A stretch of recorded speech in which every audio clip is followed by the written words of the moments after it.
බුදු හිමියන් වඩිනවා.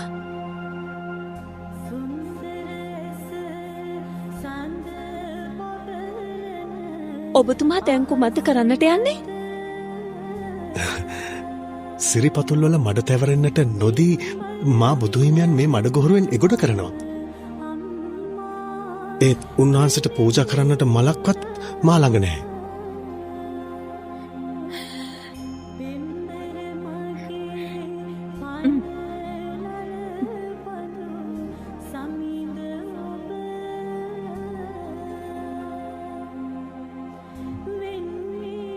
ස්වාමීනි, වඩිනු මැනවි.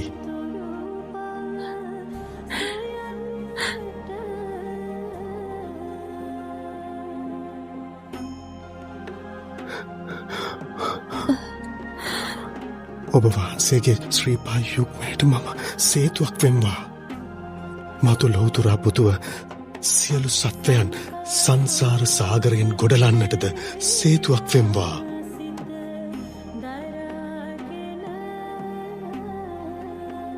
මහණෙනි, මට ජීවිතය පුදාහොත් මේ ධානලාභී තපස්සී පුරුෂයා දස පාරමිතා පුරා සාරා සංඛ්‍ය කල්පලක්ෂයකින් මතු ගෞතම නම් බුදුවන්නේය.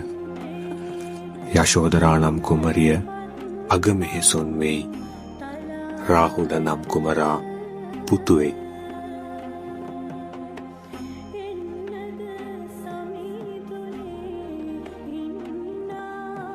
යශෝදරා මම වෙම්වා. ඒ රාහුල මාතාව මම වෙම්වා.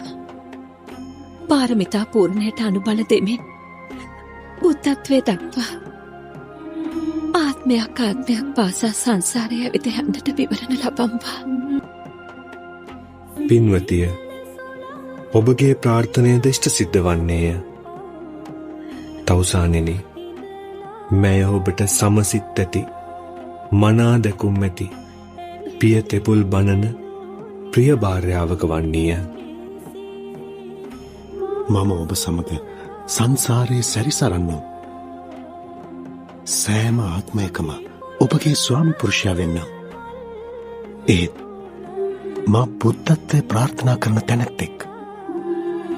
ඔබ අතර තපසට යා හැකි ඇස්, ඉස්, මස්, ලේ පමණක් නොව ඔබ වැදූ දරුවන්ට දන් දිය හැකි.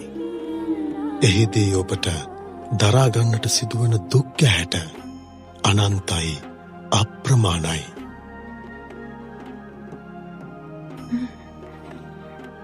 මම ඒ සියලු දුක් ගැහැට දරා ගන්නම්. ඔබගේ බුද්ධත්වයේ සෙවණැල්ල වෙන්නම්.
Bisa